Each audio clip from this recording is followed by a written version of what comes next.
D'abord, un grand merci à vous d'être là. Un grand merci à Émilie, à Essentiel News qui est au fond, avec Isabelle et Damien, là, qui vous font coucou et qui nous filment, qui vous filment de dos. Un grand merci à Philippe Bobola d'être là. Pour moi, c'est un plaisir et un honneur de pouvoir parler avec lui. Parce que peut-être vous allez... Comment ? C'est réciproque. Ah ben merci. Mais c'est quelqu'un qui retient de manière étonnante les chiffres et les nombres. Et je ne sais pas comment tu fais.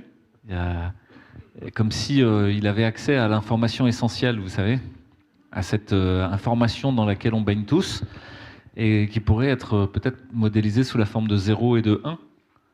C'est une sorte d'intro, hein, vous comprenez, j'amène doucement le. Tu es en train de me transformer en ordinateur ou en intelligence artificielle ? Ouais, c'est ça. On amène doucement le sujet justement de la e-médecine, de la médecine de la data, de la médecine de l'information. On va essayer d'amener des nuances là-dedans, d'essayer à la fois de comprendre le mouvement qui est à l'œuvre aujourd'hui au sein du monde de la science, de la santé, de la médecine, et de comprendre que c'est pas un mouvement univoque. Et que la médecine de la data n'est pas forcément la médecine de l'information. Ou en tout cas que c'est peut-être une réduction de la médecine de l'information à quelque chose de beaucoup plus simpliste, qui sont des 0 et des 1 mis dans des immenses feuillets Excel, qui seraient en charge de nous soigner mieux que des humains. Et j'ai discuté tout à l'heure avec une personne qui est peut-être encore là, je vais peut-être voir sa tête, j'arrive à vous voir, mais qui me racontait qu'il travaillait pour une très grande chaîne de cliniques en Suisse et que le projet principal qui était à l'œuvre, c'était de virer les 2 tiers des médecins dans les 5 ou 10 ans à venir parce qu'on n'avait plus besoin d'eux. On n'avait plus besoin d'eux parce que on avait l'intelligence artificielle. Ah. Je te laisse avec ça. Tu veux commencer ? Oui, merci. Alors, on parle de la médecine, mais c'est vrai dans beaucoup de domaines. On annonce des chiffres. Alors, 40% des emplois sur les 5 à 10 ans risquent d'être en concurrence avec l'intelligence artificielle. Et effectivement, ça change la donne, parce que quand on discute avec les économistes, en économie, il y a un capital, il y a une masse salariale et il y a des innovations. Donc, c'est vrai qu'un robot, une intelligence artificielle, c'est plus rentable. Il y a un investissement plus grand au départ. Mais on n'a pas de congé maternité, on n'a pas de vacances, il n'y a pas besoin de payer à la retraite. Et comme avait dit un roboticien, et en plus, le robot n'est pas exigeant au niveau de la cantine. Il veut qu'il ne mange pas. Donc ça change la donne. Le Forum économique mondial avec Klaus Schwab parle de la révolution industrielle 4.0. Il y a eu plusieurs révolutions industrielles. La première révolution industrielle, c'est la domestication de la chaleur. On se rend compte qu'avec la chaleur, on peut arriver à produire du travail. C'est les métiers affilés, tout ça. Ensuite, il y a la deuxième révolution industrielle. C'est la révolution de l'électricité. Donc, avec l'électricité, ça change. Puis est arrivée la révolution de l'informatique et de l'information. Dans les années 80, c'est l'arrivée des ordinateurs au niveau privé, progressivement. C'est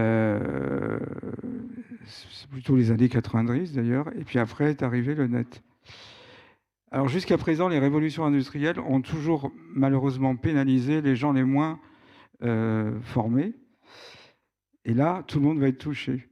Donc on sait que au niveau juridique, on peut remplacer maintenant un avocat, un notaire. Il n'y a plus besoin de bibliothécaire. Le robot peut trier les livres en fonction de la thématique. Il n'y a plus besoin aussi de pharmacien parce que le robot peut scanner une ordonnance et aller chercher les médicaments. On a des drones pour les livrer. Et on peut multiplier comme ça. Donc le bon Laurent Alexandre nous dit, dans les entretiens d'embauche à venir, la première question qu'on vous posera, c'est qu'est-ce que vous pouvez apporter de plus par rapport à un robot, une intelligence artificielle ? Alors ça pose plein de problématiques, par exemple une réforme pédagogique. Parce que notre formation pédagogique, tout le XXe siècle et une partie du XXIe siècle, c'est une formation où on forme des spécialistes. Alors comme disait Georges Bernard Shaw, en définissant spécialiste, à force de connaître tout sur rien, on finit par connaître rien sur tout. Donc l'intelligence artificielle, elle est par essence pluridisciplinaire, c'est un savoir déterritorialisé. Donc on va se retrouver avec une intelligence artificielle qui a un spectre large au niveau du savoir, un savoir d'ailleurs qui a été produit par des hommes, hein, c'est des big data pour l'instant, c'est pas vraiment de l'intelligence artificielle, et puis l'homme qui est monodisciplinaire. Donc on voit bien qu'il y a une sorte de presque de lutte des classes entre l'homme et la machine. On change de la lutte des classes. Et il faut une réforme pédagogique. Alors, on commence déjà à avoir des réflexions. On se dit finalement, pourquoi l'université? Les gens pourront choisir à la carte un enseignant, jeune, vieux, avec un accent amusant ou pas. Et ils n'auront pas besoin d'aller à l'université. On va vendre ça en disant que d'un point de vue pédagogique, bah, c'est plus stimulant parce qu'il y a un rapport plus intime avec l'enseignant. En plus, ça va faciliter l'apprentissage. Et donc, progressivement, on voit qu'on est en lutte vis-à-vis de cette technologie. Je finis juste et je te passe la parole après. Et il y a un grand penseur de la technique, c'est Jacques Ellul. Jacques Ellul est très connu au Japon et dans beaucoup de pays, sauf en France, ça ne vous étonnera pas. Et Jacques Ellul a écrit un ouvrage fondamental qui s'appelle « La technique, l'enjeu du XXe siècle », un livre des années 50 où il dit qu'au bout d'un moment, la technique prend son autonomie. Elle prend des directions sans tenir compte des hommes. Elle a sa propre logique. Donc, le problème de la technique, c'est déjà qu'elle ne pense pas. Elle a une fonction utilitaire. Et deuxièmement, cette technique, elle sort de son contexte. Par exemple, si on prend le stylo jetable, bah, ça donnait l'homme jetable. Le Kleenex, ça donnait l'homme jetable. Donc, au bout d'un moment, la science est au service de la technique et non pas la technique au service de la science. Et donc, c'est tout l'enjeu de la médecine. Est-ce qu'on peut avoir raisonnablement une médecine qui se réduit à des 1, 0 ? Est-ce que la relation patient-thérapeute au sens large n'est pas un élément fondamental ? Et on se rend compte que, par exemple, il y a un phénomène assez étrange pour l'instant, va-t-il disparaître? C'est ce qu'on appelle la vallée de l'étrange. Quand vous avez un robot qui est trop semblable à l'humain, il y a une sorte de méfiance. Il faut arriver à avoir une sorte de différence. On appelle ça la vallée de l'étrange, parce que la proximité, la similitude effraie l'homme. Alors c'est pour ça que vous avez des robots pour l'instant chauves, robot Apollon ou Optimus d'Elon Musk, qui n'ont pas encore un aspect totalement humain. Voilà, je repasse la parole. Merci Philippe, il y a beaucoup de choses dans ce que tu as déjà ébauché là. Mais cette réflexion sur la technique, pour moi, est fondamentale parce qu'elle est au cœur de mon travail. En tant que réanimateur, on est dans la médecine la plus technique de toutes, qui consiste à maîtriser des machines qui remplacent les fonctions vitales des humains. Si le sang ne circule pas bien, on met des seringues électriques qui poussent de la noradrénaline, du remplissage par du sérum physiologique, du ringer lactate, des choses comme ça, pour mettre dans les vaisseaux du jus. Et puis pour forcer les vaisseaux à se contracter plus fort. Et si ça ne marche pas suffisamment bien, qu'on n'arrive pas à maintenir l'hémodynamique, on peut mettre une machine qui prend le sang veineux, qui le fait passer dans une pompe et qui le renvoie. Ça s'appelle une machine d'ECMO, qui sont en gros des pompes qui remplacent le cœur et qui font circuler le sang à la place du cœur. C'est ce qu'on fait aussi en chirurgie cardiaque, où pour pouvoir opérer un cœur battant, c'est compliqué, donc on met le cœur en cardioplégie dans un bain de potassium et le cœur s'arrête. Et pendant ce temps, il faut bien prendre le relais et il y a un pompiste, c'est comme ça qu'on l'appelle, hein, c'est un technicien qui est en charge de gérer une machine, qui est une pompe qui remplace le cœur, qui prend le sang et qui le réenvoie. Ok, donc on est capable de remplacer la fonction cardiaque et cardiovasculaire, mais la fonction respiratoire aussi. Au début, on met plein d'oxygène, et puis quand il n'y a pas assez d'oxygène, on met un tube dans la gorge avec une machine qui aide à respirer. Puis ça suffit pas, ben, on endort complètement le patient, il fait plus rien, il est plus conscient de ce qui se passe, et c'est la machine qui fait tout. Elle pompe de l'air à une certaine fréquence par minute, un certain volume courant, avec une certaine quantité d'oxygène dedans. Puis on va mesurer combien d'oxygène, combien de CO2 en permanence sont échangés pour voir si on arrive à normaliser, réguler les gaz du sang. Et si ça suffit pas encore, si le poumon il est tellement niaqué, l'alvéole elle n'arrive pas à échanger l'oxygène et le CO2 entre l'air qu'on met à l'intérieur de l'alvéole et puis les petits capillaires qu'il y a autour, les petits capillaires pulmonaires qui sont autour de l'alvéole et qui permettent d'envoyer dans le sang l'oxygène et faire que le sang devient bien rouge et qu'il est plus bleu à la sortie du poumon. Si ces alvéoles sont trop abîmées par une infection, par de l'eau à l'intérieur, parce que vous voulez, par une atteinte du poumon lui-même, ben c'est pareil, on peut, comme on faisait circuler le sang dans une pompe qui remplaçait le cœur, on fait circuler le sang, on prend le sang veineux, et puis on le fait passer dans une membrane de décarboxylation et d'oxygénation, et on le remet. Ça s'appelle une AREC, assistance respiratoire extracorporelle. Ça fait partie de tout ce qu'on appelle les circulations extracorporelles, les CEC. D'accord.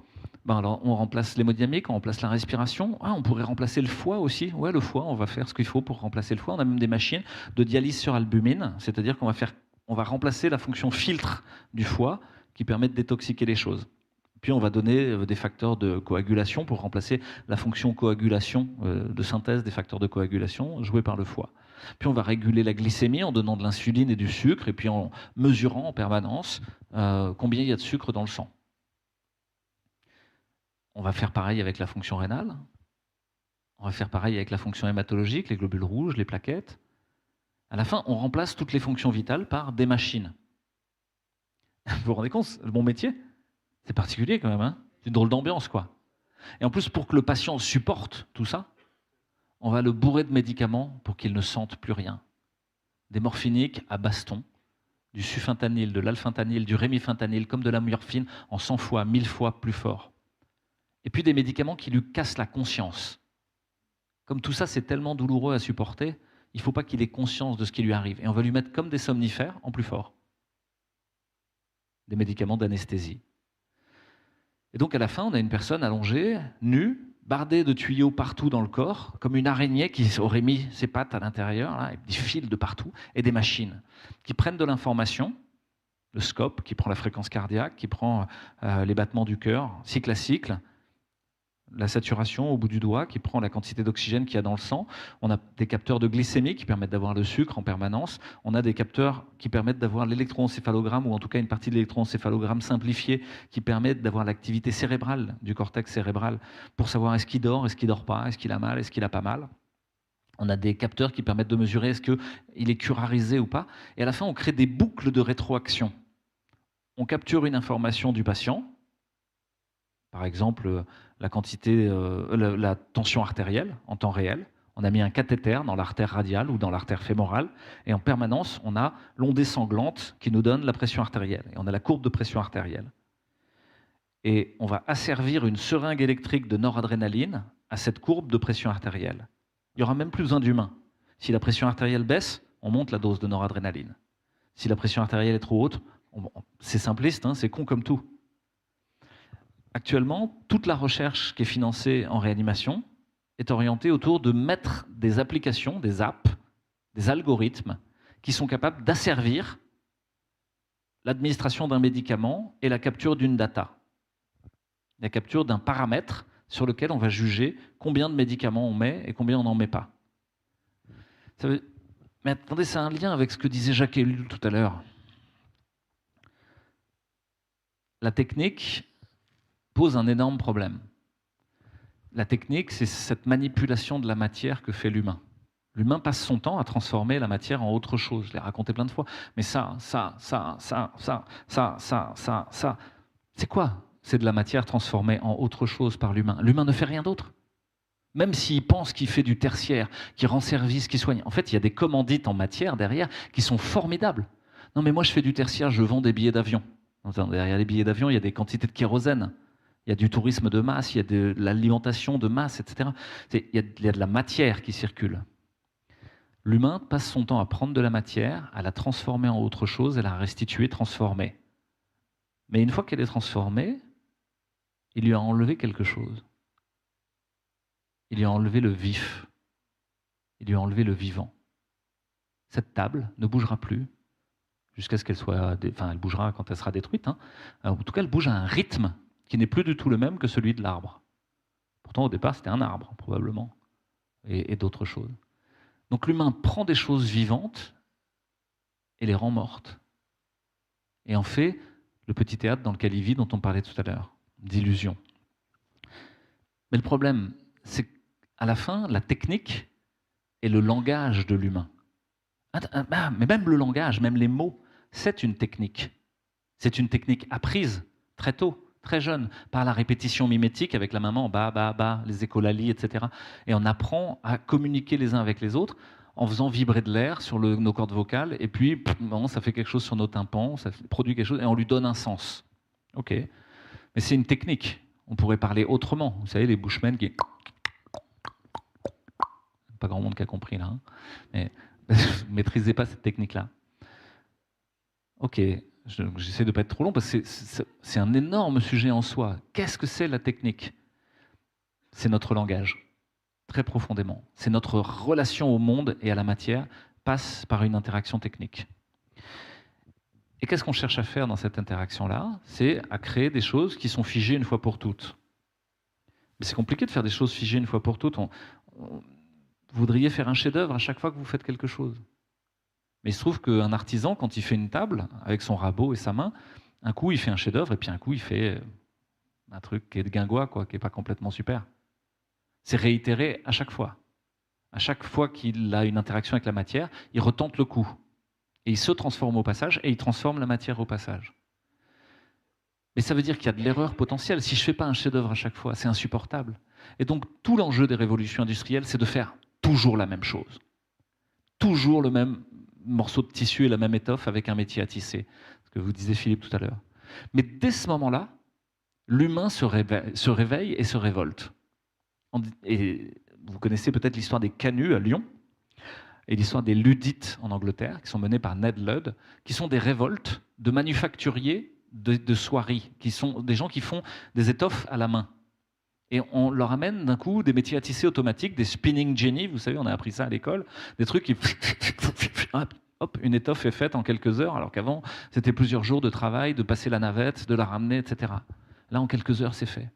Et les ouvriers disent, c'est pas des ouvriers, c'est des artisans, les artisans disent, mais attendez, vous niez notre existence même. Ça veut dire que ce qu'on fait, ça sert à rien. Une machine peut le faire plus vite que nous. Mais cette réflexion des Luddites et des canuts, elle amène à énormément de violence. Il y a des révoltes à Lyon. À un moment, le pouvoir est pris par les canuts pendant quelques jours ou quelques semaines, je crois, à Lyon, et ça se finit très mal. Les Luddites sont réprimés de manière sanglante en Angleterre par le capital à ce moment-là. Il dit non, non, mais vous êtes gentils, et il y a des pendaisons en place de grève de Luddites, parce qu'ils essayent de casser les machines, en disant il faut qu'on casse ces machines, elles sont en train de nous remplacer. Mais on vit exactement la même chose avec l'intelligence artificielle aujourd'hui. Ça n'est que le prolongement de toute cette logique industrielle qui a été à l'œuvre au 18e, 19e, 20e siècle, maintenant 21e siècle, qui essaye d'arriver sans cesse à cette perfection exécutoire d'une action d'interaction avec la matière, sans jamais qu'il y ait d'erreur. Mais l'erreur, si vous avez fait de l'analyse systémique, c'est les analyses où on prend les événements indésirables dans un crash d'avion ou une connerie qui s'est passée à l'hôpital. Puis on essaie de voir qu'est-ce qui a bien pu se passer, quoi. On analyse tout, l'horaire des repas, est-ce que les gens étaient fatigués, tout. Puis à la fin, on tourne toujours sur la même chose. L'erreur est humaine. Le protocole était parfait. Tout était bien. C'était marqué dans le livre ce qu'il fallait faire. Au simulateur, c'était parfait aussi. Qu'est-ce qui se passe quand le moteur gauche est en feu? Qu'est-ce qui se passe quand le train d'atterrissage sort pas? Non, on sait ce qu'il faut faire. C'est l'humain qui l'a pas fait. C'est l'humain l'erreur. Et si on veut un monde sans erreur, un monde parfait, un monde pur, qu'est-ce qu'il faut enlever?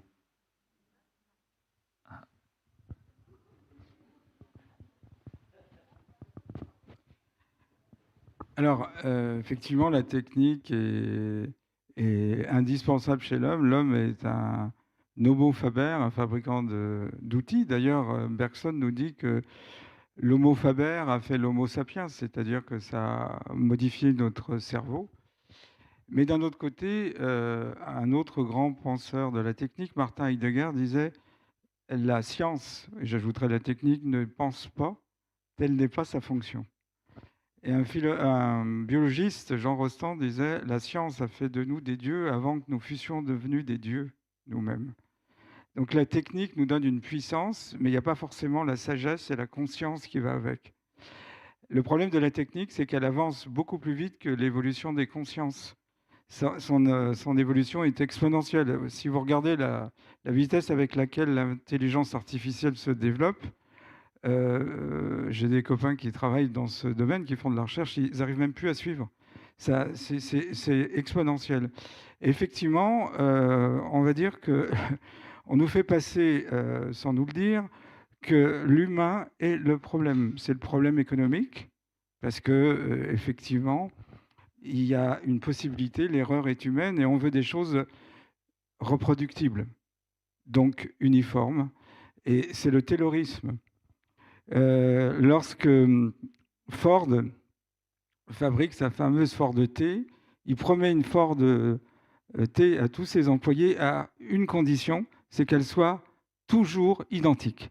Dès qu'on veut avoir une option, eh bien, ça prend différente, ça prend du retard, et donc ça retarde les chaînes, et time is money, donc effectivement, c'est une baisse de rentabilité. Alors, une petite anecdote avec un copain, un jour, on se dit, tiens, on va voir le degré de flexibilité d'un McDonald's. Donc, on arrive pour commander, et on dit, on voudrait un Big Mac, mais avec 4 cornichons. Et le gars nous dit, c'est pas possible. Donc, il y a la queue s'accumulait. Donc, on commence à dire, non, non, on veut 4 cornichons, on veut les payer. Et donc, ils ont fait venir leur directeur. On n'a pas eu gain de cause. Il nous a dit, non, ça retarde la chaîne. Voilà. Donc, aux États-Unis, à Washington, j'avais demandé, parce que tout est sucré, un steak non sucré. Ah non, c'est un supplément parce que ça retarde la chaîne. C'est les temps modernes de Chaplin, c'est-à-dire que il y a une accélération. Et donc, la Chine a longtemps résisté à cette pensée technique, parce que dans la pensée traditionnelle chinoise, ce qui intéresse, c'est la différence entre deux objets. Ce n'est pas la ressemblance, c'est la dissemblance. Et on voit bien que progressivement, la technique a imposé sa philosophie. Un homme uniforme. Si vous regardez la révolution industrielle 4.0, on veut faire des hommes sur mesure. Un homme, ce n'est pas contrôlable. Vous voyez, il peut s'énerver, il peut être gentil, il peut être calme. Une femme a des rythmes aussi émotionnels comme l'homme. Donc tout ça, ce n'est pas contrôlable. En fin de compte, l'Occident déteste ce qu'il ne peut pas contrôler. Ça, c'est un fait.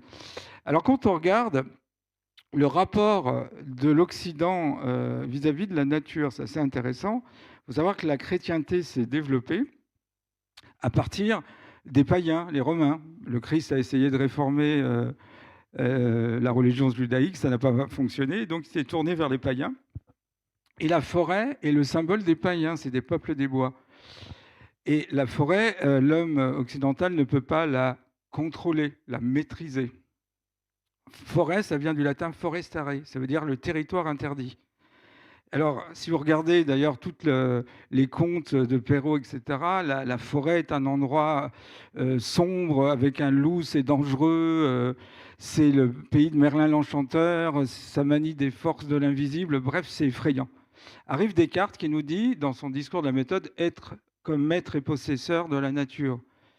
Et donc, on commence à vouloir maîtriser la nature. Et pour la maîtriser, qu'est-ce qu'il faut ? Il faut couper les forêts primaires pour avoir des forêts secondaires, tous identiques avec des arbres qui sont identiques, replantés, etc. Et puis, ce n'est pas suffisant. Alors, on commence à envisager la modification du génome. C'est les organismes génétiquement modifiés, animaux et végétaux. Puis arrive le sommet, le transhumanisme. Avoir un homme complètement transformé, un transhumain. Donc, à ce moment-là, on pourra avoir comme les modèles d'ordinateurs. Vous voulez un Philippe Bobola modèle 4.0, je vous le sors. Vous voulez un Louis Fouché modèle 4.1. Puis, à un moment donné, ah bah oui, mais le modèle 4.2 ne se fait plus. Alors, qu'est-ce qu'on fait ? Donc, voilà, on n'existe plus. Donc, la technique... alors, Jacques Ellul, qui a encore... comment dirais-je, réfléchi sur la technique, dans la métamorphose du bourgeois, nous dit que finalement, cette espèce de carte blanche qu'on a laissée à la technique ne serait-elle pas l'aveu qu'on ne veut pas se faire à soi et aux autres, que finalement, on est en recherche d'une surpuissance. Certains en voient dans le transhumanisme. Vous savez que dans le transhumanisme, vous avez un personnage qui s'appelle Raymond Kurzweil, qui est responsable de la recherche sur le transhumanisme chez Google. Il a même une université, l'université de la singularité, et il parie qu'en 2045, il y aura un point singulier, on ne pourra plus se passer des robots, de l'intelligence artificielle. L'homme a perdu son autonomie.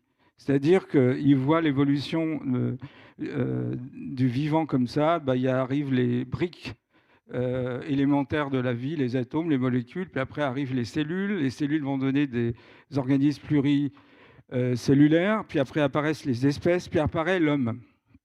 L'homme, il fabrique des outils. Au départ, l'outil est un prolongement des membres de l'homme. Un marteau, c'est le prolongement de sa main, etc. Et puis après, non seulement l'outil commence à s'insérer chez l'homme, c'est le cyborg, mais après, l'homme disparaît.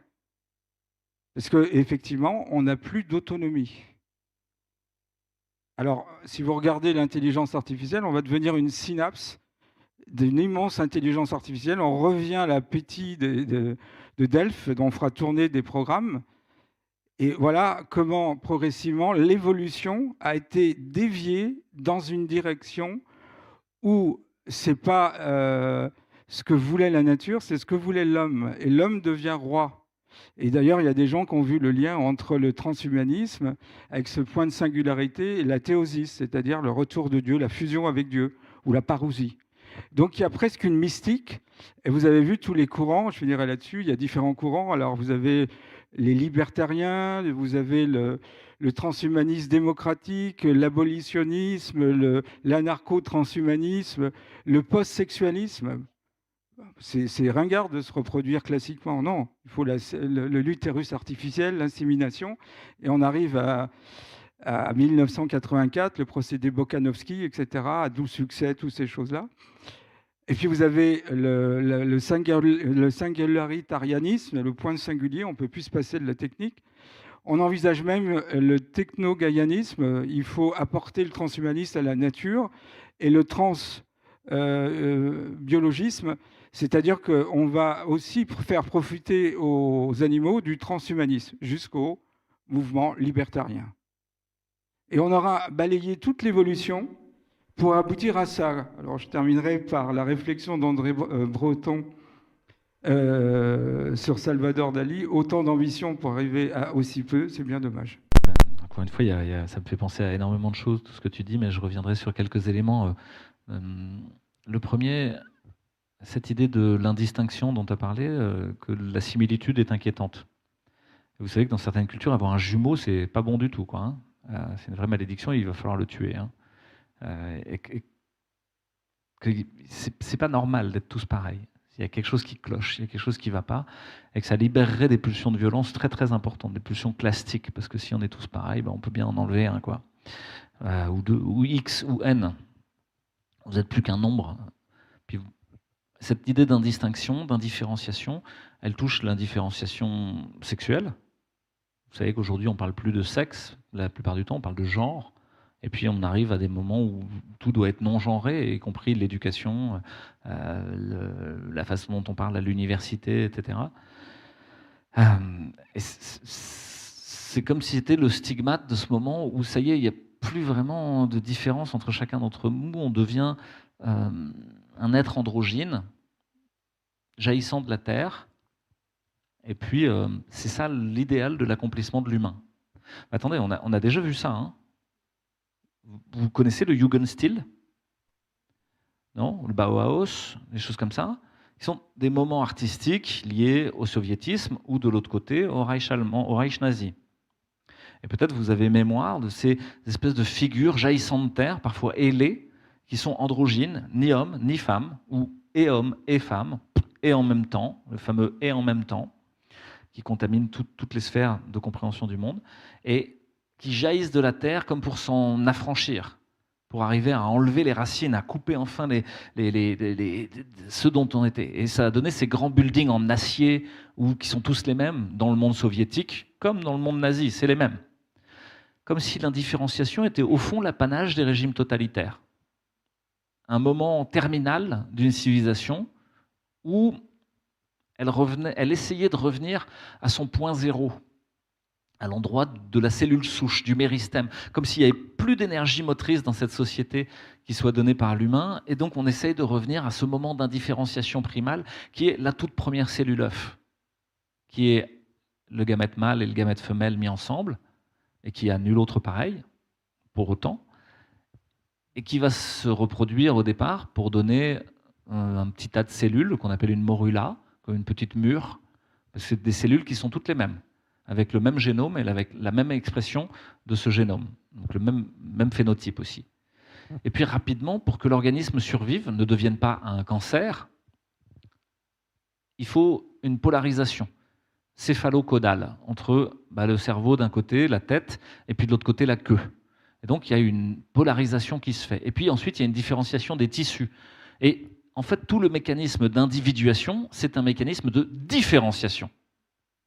L'indifférenciation, c'est un mécanisme régressif. On est à ce moment-là de notre société où on est tellement régressif qu'on veut devenir comme la machine et s'hybrider à la machine. Et c'est le fantasme d'un certain nombre de ces transhumains, c'est cette idée de toute puissance dont parlait Philippe, mais cette idée de toute puissance qui est, enfin, je peux maîtriser tout ce qui va se passer dans le monde, et il n'y aura pas de heurts, il n'y aura pas d'aléas, il n'y aura pas d'accident. C'est une logique profondément peureuse, au fond. Très peu à l'écoute de ce qui pourrait arriver. Il faut au contraire contrôler et prédire. Et c'est toute la logique centrale de notre société, contrôler et prédire. Vous devez savoir combien il y aura de nuages demain et à quelle heure il pleut. Vraiment. C'est essentiel à votre vie. Sinon, vos vacances sont foutues, quoi. Vous n'êtes pas sûr de pouvoir. Il faut absolument savoir où est-ce que Waze vous pilote et combien il y aura d'embouteillages sur quelle ou telle route pour aller jusqu'à Genève ou revenir. Il faut absolument savoir quel restaurant est ouvert. Vous ne pouvez pas errer dans la ville à la recherche de quel kebab et de quelle pizzeria est ouverte. Alors que, encore une fois, l'erreur, l'accident amène à des très belles choses. Je vous donne une expérience vécue tout récemment. Il y a quelques heures, il y a quelques minutes, je suis allé chercher à manger dans la ville. Un truc toxique de Marseillais. Je cherchais soit des frites, soit une pizza. Donc les choses étaient assez claires. Potentiellement un kebab. Donc rien à voir avec la santé, vous comprenez. J'étais dans un suicide volontaire et à petit feu. Et je trouve une pizzeria. Et dans cette pizzeria, je discute avec le pizzaiolo qui est ouvert un dimanche de Pâques à 20h. Enfin, respect, quoi. Il n'y a pas tout le monde. Qui est une personne humble, qui gagne sa vie comme elle peut, et qui commence à m'expliquer que lui, il fait du Reiki, il se soigne avec des trucs très alternatifs. Puis non, il n'a pas été vacciné, quoi, parce que... mais chacun fait ce qu'il veut. Il ne donnait pas de leçons à personne.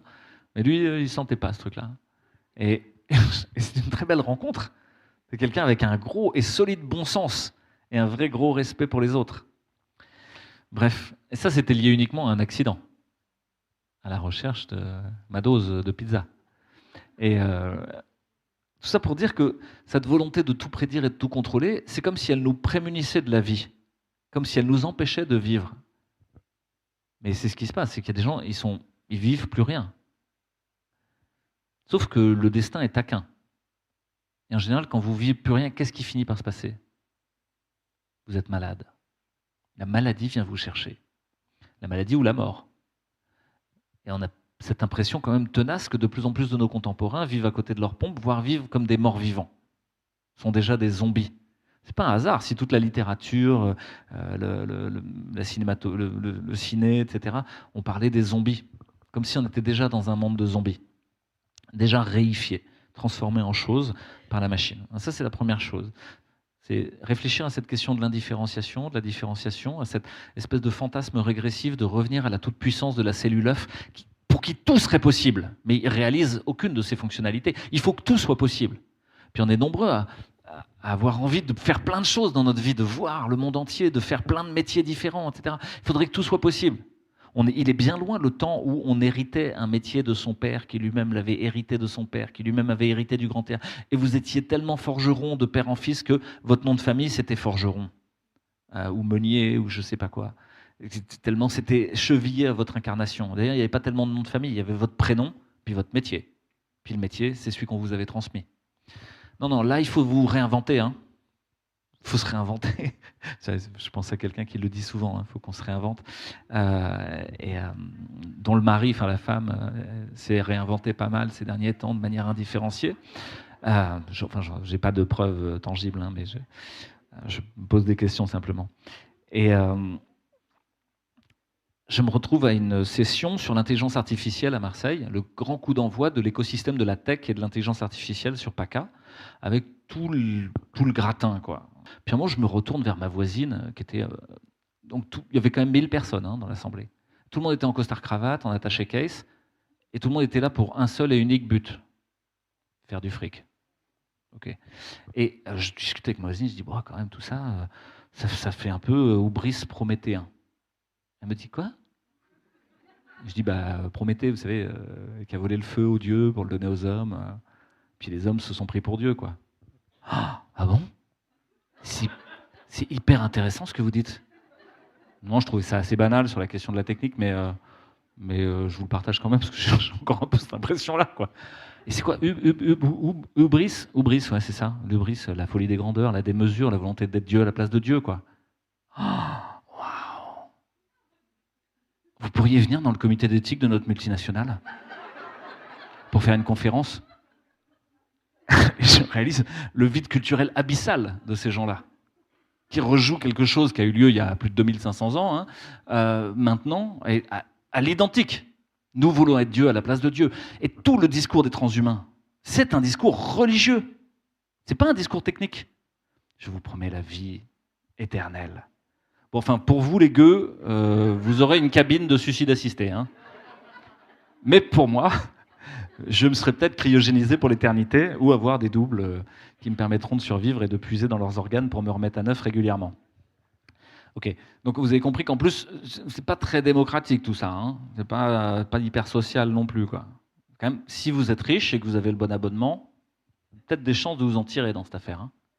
Si vous êtes avec l'abonnement freemium connard lambda à 0 €, vous êtes toléré dans le système, enfin, pas pour trop longtemps, quoi. Vous êtes en freemium, à un moment on vous demandera de payer quand même. Donc on est... Ah, ok. On peut développer beaucoup sur cette question de la religiosité, du caractère religieux du transhumanisme qui est à l'œuvre. C'est vraiment très intéressant à développer. À la fois religieux et millénariste, c'est-à-dire une sorte de promesse de paradis perdu, de retour à un âge d'or. Enfin, si vous êtes hybridé à l'intelligence artificielle, et vous l'êtes déjà, probablement 80, 85, 90% de la salle a un téléphone portable connecté à Internet. Dans la poche, vous êtes déjà hybridé à la noosphère numérique. Okay, et vous passez un certain temps, comme moi, à interroger Grok. Avant, c'était Google, mais maintenant, c'est Grok ou ChatGPT, pour discuter avec cette encyclopédie vivante et essayer de trouver ses limites, et puis apprendre plein de choses. Vous êtes étonné, d'ailleurs, de sa capacité à vous enseigner. D'accord, mais derrière tout ça, il y a toujours un problème qui est en filigrane. On parle de Dieu, on parle de religion, on parle de vie éternelle, on parle de toute puissance. On parle de pouvoir. On parle de pouvoir et d'argent. La question de la technique, c'est une question de pouvoir et de hiérarchie. Celui qui maîtrise la technique maîtrise le destin des autres. Il a dans sa main de quoi asservir les autres. C'est vrai, avec un marteau, je pose un marteau au milieu de cette salle, de cette table. Je le prends, je le brandis, et je casse la tête de Philippe en lui disant « File-moi ton téléphone portable ». Tant qu'à faire. Ça fera pas une affaire. Ok, c'est un outil. Hein. Je m'en suis servi comme un outil d'asservissement pour prendre le pouvoir. Ou alors j'aurais pu le poser au milieu de la table et dire bon, ici on construisait une maison ensemble, magnifique, on en faisait quelque chose de beau et tout. Allez, partageons, essayons de trouver les règles du jeu, on essaie de ne pas se taper sur les doigts, etc. En fait, ça c'est vrai avec le marteau, mais c'était vrai avec le feu dans la caverne. C'est vrai avec la caverne elle-même. Comment est-ce qu'on gère la caverne collectivement? À chaque fois qu'un outil apparaît, qu'un système technique apparaît, il y a un réagencement de tous les systèmes socioculturels autour. Un réagencement des lois, des règles du jeu, du partage du pouvoir. Heidegger, on en reparle, c'est quand même un penseur de la technique, même s'il a été critiqué pour plein de raisons, et notamment ses engagements politiques, mais ça reste un penseur de la technique important. Et il dit, une époque, c'est un moment où un système technique et un système socioculturel sont accordés. C'est accordé au sens presque musical. C'est-à-dire ça vibre à la même mélodie, quoi. Il y a des règles du jeu pour accommoder, pour le meilleur bien commun, le système technique. Qui soit la roue, le feu, la caverne, le moteur à explosion. Et là, on est face à l'irruption extraordinairement rapide d'un système technique dont le destin est vraiment éruptif, quoi. Vous avez peine à suivre tout ce qui se passe chaque semaine sur les développements de l'intelligence artificielle. Vous avez suivi ces 15 dernières années le changement d'ordre de grandeur manifeste de la capture de la data. Vous avez commencé avec des ordinateurs qui avaient des kilo-octets, KO. Puis quelques années plus tard, années 90, sont arrivés les mégaoctets, capacité à garder du contenu iconique, des images. Et puis petit à petit, un peu plus que les mégaoctets, vous avez pu garder des contenus sonores, dupliquer des contenus sonores. Et tous les contenus symboliques, petit à petit, ont finalement été dupliqués dans le monde de la data avec une augmentation des ordres de grandeur de capacité de stockage. Kilo-octets, mégaoctets, gigaoctets, téraoctets maintenant pour certaines de vos mémoires dans vos ordinateurs, si vous gérez des films, des contenus iconiques animés, hein, du cinéma ou des choses comme ça. Mais l'ensemble des contenus qui passent tous les jours sur Internet, on est quoi, à 10 puissance 22, je sais pas, c'est de l'hexa ou de zeta-octet, enfin tu me diras, ouais, du zeta-octet, qui circule en permanence, d'informations qui est brassée en permanence. Et là, vous pouvez plus suivre. Et c'est l'enjeu. Tu as parlé tout à l'heure de cette mise en concurrence de la technique de l'intelligence artificielle avec l'humain, et en gros de l'usure machinique versus l'usure de l'humain. C'était déjà le cas dans l'usine. Hein. Est-ce que c'est l'ouvrier qui va se casser plus vite que la machine ou pas, et on va les mettre en concurrence. On va mettre la machine, puis on va mettre l'ouvrier derrière. Et puis il y a eu plein de maladies professionnelles qui sont apparues. Hein. Les gens sont vraiment, on a cassé les humains, quoi. Et là, on est en train de les casser encore plus symboliquement, de les déclasser complètement en termes de capacité. Et ça pose une énorme question, qu'est-ce qui reste de l'humain dans ce moment où l'intelligence artificielle a pris presque toute la place? Et pour moi, c'est peut-être ça le plus intéressant, parce que ce qui reste, c'est profondément ce qui est le plus beau dans l'humain. Apprendre des algorithmes, apprendre des procédures, apprendre une façon de soigner où on dit si vous avez fièvre à plus de 39, si vous avez fièvre à moins de 39, vous avez ça, vous avez ça. C'est complètement con. Hein. Et appliquer ça, c'est complètement con. Et la machine le fait mieux que vous et plus vite. Donc qu'est-ce qui reste? Alors, il reste l'intuition. Et je pense que les enseignements à venir devront développer l'intuition. La technique nous fait évoluer d'une certaine façon. L'exemple que je donne souvent, c'est les gens de ma génération, on avait été entraînés au calcul mental. Moi, je pouvais extraire des racines carrées, des racines troisièmes, il y avait des techniques. Mais comme il y a la calculatrice, j'ai perdu cette capacité. Donc, je suis devenu, en quelque sorte, par rapport à ce que j'étais avant, en dyscalculie. Je vois les jeunes générations, il faut qu'ils se méfient parce que comme ils n'entraînent plus leur mémoire, tout est dans le portable devient une extension de leur cerveau. Donc ils vont aussi perdre la mémoire, l'involution. Or, apprendre par le cœur ou apprendre par cœur, c'est pas la même chose. Et on pourrait multiplier les exemples où, par exemple, quand vous demandez votre chemin dans une ville, les gens s'affluent, la rue d'à côté de chez eux s'afflue. Le GPS, avant, on partait avec des cartes, on ne sait plus lire les cartes. Donc si à un moment donné, il y a un bug d'informatique, on est complètement perdu.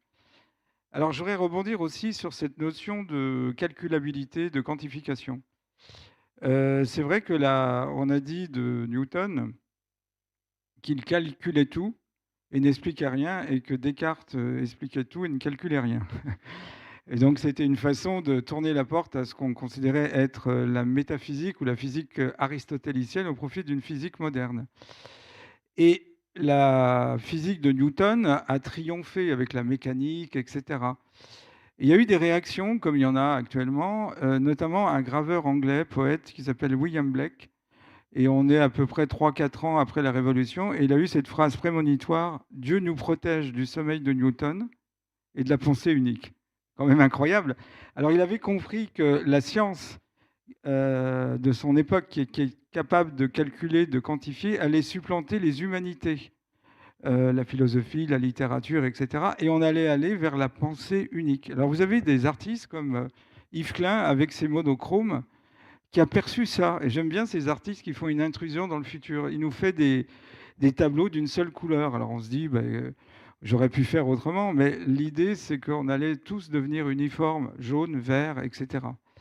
Alors l'uniformisation, c'est contraire à ce que veut la nature.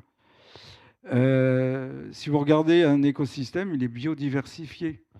D'ailleurs, l'accident dont parlait Louis, ça fait partie des lois de la biomimétique. Un accident est une opportunité pour l'évolution. Quand vous avez zéro accident, il n'y a pas d'évolution. La lutte des classes, si on prend un schéma marxiste, parce que tu es un homme de gauche, c'est bien connu. Donc, dans la lutte des classes, s'il n'y a plus de lutte des classes, il n'y a plus de moteur de l'évolution.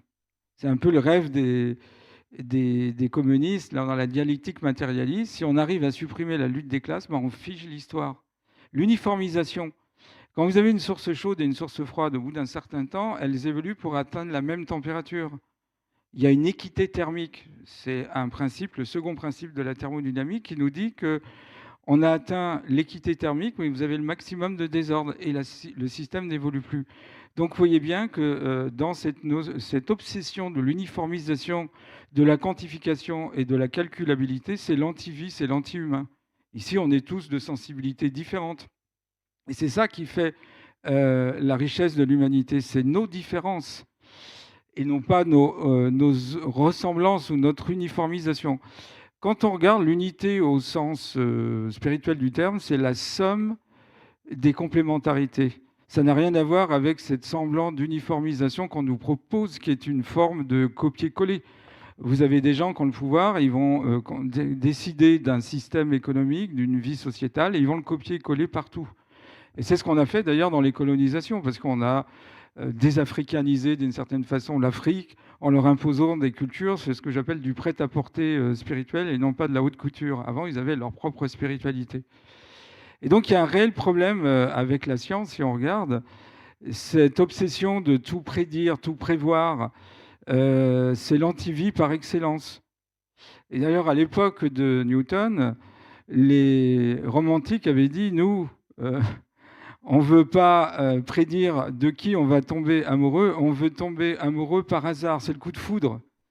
Je me souviens, pour la petite anecdote, je m'étais fait coller vis-à-vis d'un prof de français parce que j'avais appris que Paul Claudel s'était marié par une agence sur une annonce dans le Chasseur français. Et j'avais dit, ça ne peut pas être un grand poète s'il s'est marié comme ça.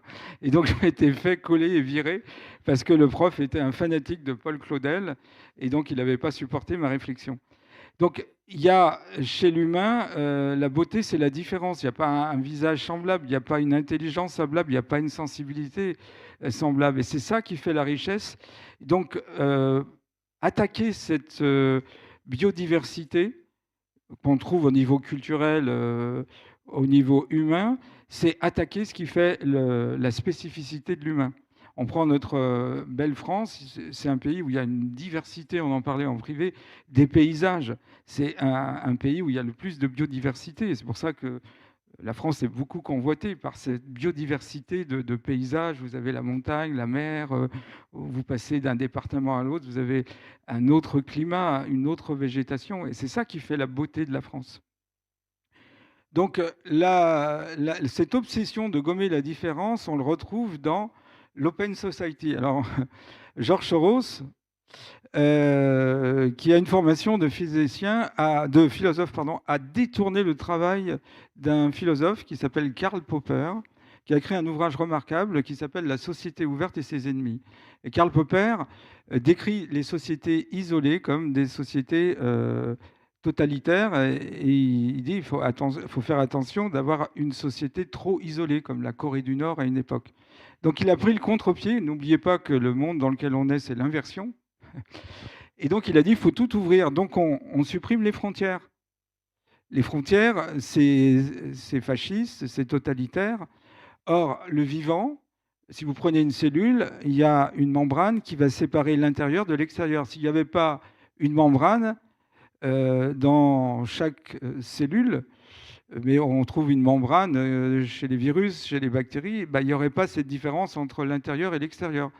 Un sociologue, Georges Gimel, disait l'équilibre dans une société, c'est l'équilibre entre la porte qui signe le privé et le pont qui signe le collectif.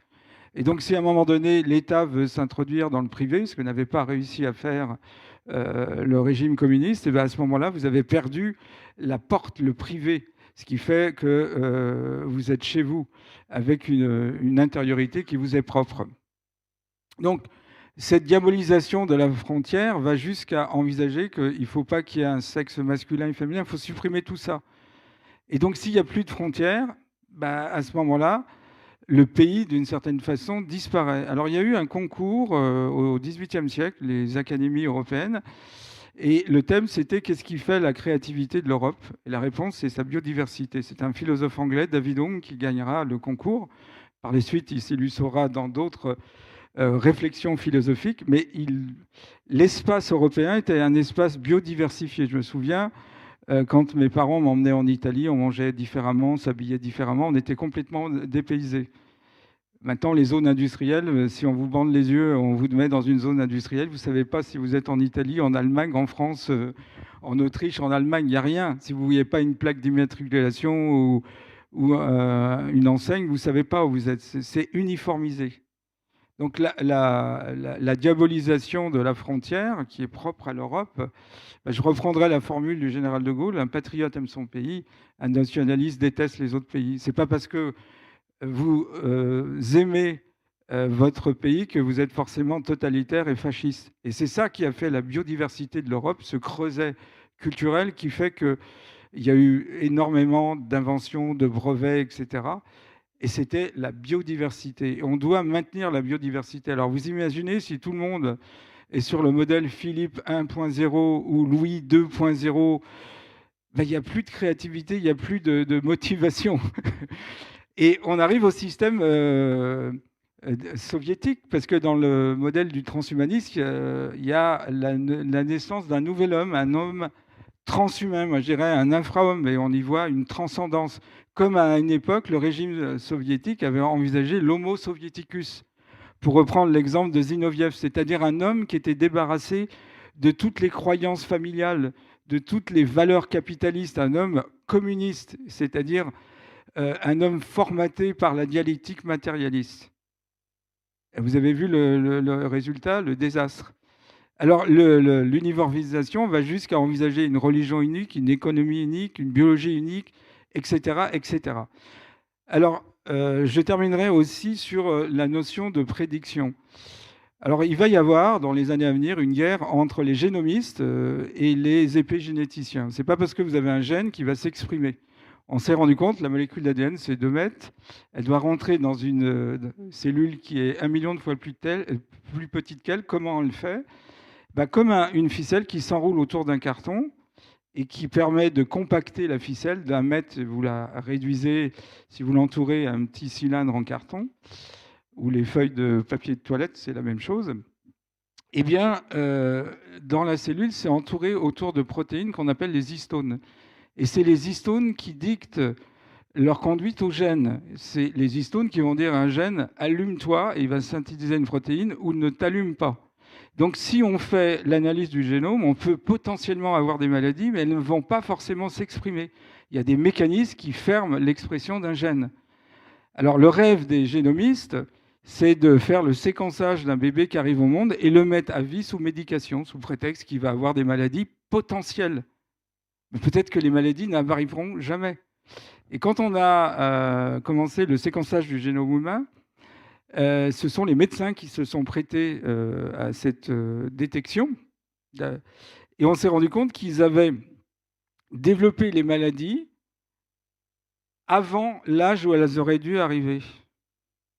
Parce qu'ils étaient médecins, donc formés, et donc ils ont tout de suite vu les conséquences d'une hypertension, d'une maladie d'Alzheimer, d'une maladie de Parkinson, d'une chorée de Huntington, etc., etc. Donc ça veut dire que notre matière, elle n'est pas indépendante de notre esprit. Il y a une interaction entre l'esprit et la matière. Et d'ailleurs, le transhumaniste rêve... Alors, vous avez un transhumaniste qui s'appelle Kevin Warwick, qui est professeur de cybernétique à Reading. Alors, il est tout content parce qu'il s'est fait injecter, le premier homme à faire s'injecter des puces RFID. Il peut allumer à distance son ordinateur. Chouette. Il peut ouvrir son garage et sa femme aussi, simplement en étant devant. Waouh! Et donc Kevin Warwick, il nous prédit depuis des années qu'on va avoir la possibilité de transmission de pensée, de téléaction, etc., etc. Ça n'arrive pas. Donc, je pense qu'on arrive au post-matérialisme, c'est-à-dire on se rend compte que la matière, c'est rien sans l'information. D'ailleurs, la médecine devrait être complètement reconsidérée. La vie, c'est matière, énergie, information. Alors, si on veut faire très facilement comprendre ce qui se passe actuellement, qu'est-ce que c'est que l'information? Un mathématicien qui s'appelle Norbert Wiener, qui est le père de la cybernétique, a défini l'information ainsi. L'information n'est ni masse ni énergie, mais néanmoins, elle a besoin de cette énergie pour être véhiculée. Je prendrai l'exemple de la voiture. La voiture, c'est un poids, plusieurs tonnes, c'est de l'énergie quand elle roule. Mais s'il n'y avait pas un conducteur, la voiture, elle ne sait pas où elle est, elle ne peut pas rouler. On n'a pas encore des voitures automatiques. Donc, si vous maîtrisez l'information, vous maîtrisez la matière et l'énergie. Et on n'a pas une théorie de l'information en biologie. Il y a Henri Atlan qui a commencé à faire une théorie de l'information, mais c'est grossier, il le sait très bien, c'est un début. Donc il y a encore beaucoup de choses à découvrir qui montrent que la matière n'est pas une fin en soi. On sait que par exemple une plante a en moyenne 50 fois plus de chromosomes que nous. Donc on ne peut pas corréler la complexité du vivant au nombre de chromosomes. Vous avez certaines amibes qui ont 200 fois plus de gènes que nous. Donc ça veut dire quoi? Ça veut dire que la complexité du vivant ne tient pas uniquement à la matière. Et le transhumanisme a une idéologie matérialiste. C'est une forme de religion matérialiste, où le but, c'est de vaincre la peur fondamentale de ces hommes, c'est la peur de mourir. C'est le mythe de l'immortalité qu'on retrouve à travers l'épopée de Gilgamesh, etc. Et Kevin Ray Kurzweil, il prend chaque jour une centaine de pilules. Ça lui coûte plus de 1500 $. Voilà, par peur de mourir. Donc, quand vous avez tout, le seul bien que vous ne pouvez pas acheter, c'est la prolongation de la vie. Vous êtes milliardaire et peut-être vous allez mourir à 60 ans, alors que le paysan du coin qui n'a pas votre fortune, peut-être qu'il a une meilleure vie que vous, il est moins stressé, il est moins torturé dans sa tête, il va durer 90 ans. Pour un oligarque, c'est intolérable. Donc il faut arriver à prolonger la vie et, comme disait Jules Renard, être heureux passe encore faut-il que les autres ne le soient pas.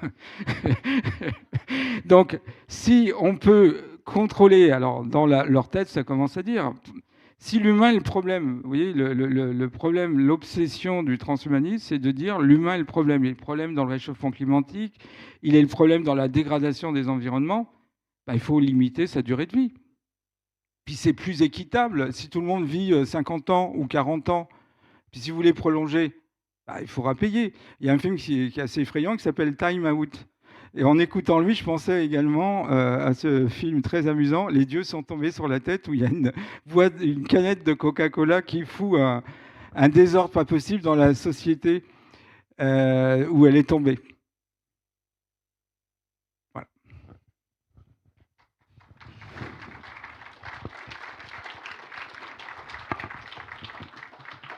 Je ne sais pas quelle heure il est, hein. Vous pouvez vous ébrouer, bailler un peu, etc., hein, si vous avez envie de vous attirer, de revenir au corps, justement, à cette chose-là. Et peut-être qu'on va doucement, je sais pas, je regarde Émilie du coin des yeux pour savoir vers quand est-ce qu'on doit commencer un peu la discussion, mais on ne doit pas être très loin. Il y a beaucoup à dire encore sur tout ça. Et une des choses que j'aimerais ajouter, c'est que cette volonté de s'unir à plus grand, de se diluer dans un tout, c'est profondément enchâssé en nous. Hein. Ça fait partie de l'aspiration spirituelle de l'humain. C'est un moment, ouais, je suis moi, je suis contraint par cette forme, cette incarnation, d'accord. Mais je peux arriver à connecter à quelque chose de plus vaste, à l'ensemble de l'information. Et pourtant, il va falloir que je réussisse à ne pas m'y diluer intégralement. Parce que si je m'y dilue intégralement, c'est la fin, c'est le transhumanisme, c'est quelque chose, c'est terminé, quoi. L'expérience de l'incarnation est terminée. Peut-être que j'ai atteint l'éveil à ce moment-là, hein, pourquoi pas. Donc certains voient dans le transhumanisme l'éveil terminal, quoi. Ok, bon, moi je suis pas pressé, j'ai pas un rendez-vous. Enfin, j'en ai un, quoi, je le sais, quoi. Ce sera à la fin, donc d'ici là, j'ai encore des choses à vivre, je pense. Et je crois qu'il y a une sorte de réconciliation à faire avec cette dialectique de l'incarnation, de l'individuation, de l'expérience de vie propre et héroïque à laquelle on est confronté, et de l'autre côté, le fait qu'effectivement nous appartenons à plus grand et que les deux existent, les deux coexistent. Et dans la médecine, parce que c'est quand même le sujet, on s'est un peu écarté, excuse-nous, on a été porté par, par la discussion, mais dans la médecine de l'information et la médecine transhumaniste qu'on nous propose, si on est tous pareils, à la fin, la médecine n'est qu'une médecine épidémiologique, une médecine du cheptel, une médecine de l'ensemble de ce qu'on est, c'est-à-dire désormais des bêtes de somme qui accompliront ce que ne peuvent pas faire, pour les quelques-uns qui resteront, ce que ne peuvent pas faire les machines et l'intelligence artificielle. Et donc gérer comme du bétail, à coup de vaccination, à coup de traitements qui sont tous les mêmes, de grandes campagnes. Et vous avez vu ce qu'on fait au cheptel ces temps-ci ou pas? On fait quoi? Quand il y en a un qui est malade, vous avez remarqué ou pas? On fait des abattages de masse. Merde! Tout ce qu'on a fait aux animaux, on finit par le faire aux humains. Vous avez remarqué ça? Vous avez vu qu'on avait mis un hublot sur le ventre d'une vache aussi, quoi. Bon, pas bien, quoi. Et donc ça, c'est en cours. Et la médecine transhumaniste qui est en train d'arriver, c'est effectivement une médecine complètement uniforme, toujours la même, où vous passez dans la chaîne industrielle de montage et de démontage. On va vous mettre une prothèse en titane, on va vous faire passer un scanner, une IRM et tout ça. D'accord. Ça, c'est bien acté, toutes les planètes sont alignées, tous les investissements sont faits. Et ce qui est paradoxal, c'est que dans le même temps où ça arrive, il n'y a jamais eu autant d'aspiration à aller vers d'autres médecines, d'autres façons de faire, et y compris dans le système institutionnel. Et je vous en parle en anesthésie, par exemple, il n'y a pas de médecine plus normative. Alors, vous êtes un prestataire de service, à la fin, le patient, il ne se souvient même pas de votre nom, il s'en fout de l'anesthésiste. Il ne veut pas être anesthésie, il veut avoir une chirurgie. Donc l'anesthésie, ça doit se passer toujours de la même façon. Et surtout qu'il n'y ait pas d'accroc, pas d'erreur. Parce que si on vous pète une dent, c'est aussi dramatique que si on a perdu vos valises quand vous prenez l'avion dans l'aviation civile. Hein. Ça vaut un procès. Donc il faut qu'il n'y ait même pas une dent pétée, rien. Il faut qu'il n'y ait jamais rien qui se passe. Et donc tout est super protocolisé. Et la logique, c'est qu'on soit interchangeable. Surtout pas d'étincelles individuelles. Uniquement de la cohérence collective. Quitte à pas faire quelque chose de bien, mais au moins que ce soit toujours le même et toujours reproductible. Dans cette médecine tellement asséchée du bloc opératoire, les patients, ils n'ont même plus de nom. On les appelle en général par leur pathologie. Tiens, c'est la 3e prostate du professeur Machin ce matin. Il y a 3 prostates. C'est la 3e opération de chirurgie prostatique. Heureusement, c'est pas le testicule, ou des trucs comme ça. 3e testicule du professeur Machin. Truc. Bon, ça pourrait arriver. J'ai de l'humour potache. Hein. Bon, c'est pour détendre l'atmosphère. Et donc, les patients ont même plus de nom. Et effectivement, à la fin de la journée, vous vous en souvenez pas. Vous vous souvenez même pas de leur tête. Vous vous souvenez vaguement de s'ils étaient faciles à perfuser, difficiles à perfuser. Voilà, c'est un brancard que vous avez poussé avec le patient, il est réduit à une courbe. Voilà, c'est ça un compte rendu d'anesthésien. Combien de médicaments vous avez injectés et les courbes de fonction vitale, comment elles ont évolué. Et ben dans ce monde-là, qui est le plus asséché, le plus transhumaniste de tous, c'est là où les gens aspirent le plus à de l'humanité et où les gens se forment le plus à l'hypnose conversationnelle. Il y a des blocs entiers désormais où il y a de l'hypnose conversationnelle et tous les praticiens du bloc la font avec une finalité utilitariste qui est de diminuer l'anxiété, etc. Mais au fond, l'hypnose conversationnelle, c'est de la relation humaine. Et c'est artisanal. Vous ne pouvez pas juste faire le protocole. Si vous faites juste tous les mots-clés qu'on vous a dit, bien, ça ne marchera pas. Il va falloir créer un lien à un moment ou à un autre. Donc, il y a une humanité, un lien à nouveau qui est mis en demeure d'arriver. Dans certains blocs opératoires, on fait de la chromothérapie, de la luminothérapie, on met certaines couleurs, certaines images dans les blocs opératoires, parce qu'on sait que ça améliore le pronostic aussi, que ça améliore les choses. Il y a des huiles essentielles et de l'aromathérapie dans la salle d'attente. Alors ça sent bon la lavande ou je sais pas quoi, mais ça a sûrement un intérêt, moi j'y connais rien, mais ça a sûrement plein d'intérêts. Il y a de la musicothérapie, on fait attendre le patient, voire même parfois on lui prépare une playlist pour que pendant qu'il ait sa rachianesthésie, on lui a bloqué l'ensemble des nerfs qui innervent le bas du corps, il puisse avoir une musicothérapie qui va l'aider à guérir plus vite. Et puis, bref, tout ça est en train d'arriver dans un mouvement très paradoxal, C'est-à-dire qu'on peut effectivement se concentrer sur la crispation totalitaire univoque d'une seule médecine pour tout le monde, toujours la même, etc. Mais ce serait faire l'économie de voir que dans le même temps, il se passe énormément d'invasions barbares. L'Empire est en train de vaciller, il se crispe, il est encore plus violent et totalitaire. Mais de l'autre côté, tout plein de possibles sont en train d'arriver. Ce qui se passe ici, derrière les murs, que vous ne voyez pas, dans ce centre, ce qui se passe voilà, il y a plein de groupes ici qui font des médecines alternatives, etc. Le fait qu'un réanimateur, anesthésiste, commence à s'intéresser à ces sujets-là, vous dites, tiens, il y a quelque chose qui se passe, c'est bizarre. Sociologiquement, c'est pas prévu. Moi, je ne suis pas dans une case prévue. Pourtant, c'est en train d'arriver. Et je suis loin d'être le seul. Donc ça, pour moi, c'est très rassurant. Ça veut dire que vous ne pouvez pas empêcher la liberté, vous ne pouvez pas empêcher l'erreur. Et il y a une vraie réconciliation à faire avec le fait que la plus belle chose de l'humain, c'est probablement son erreur. Oui.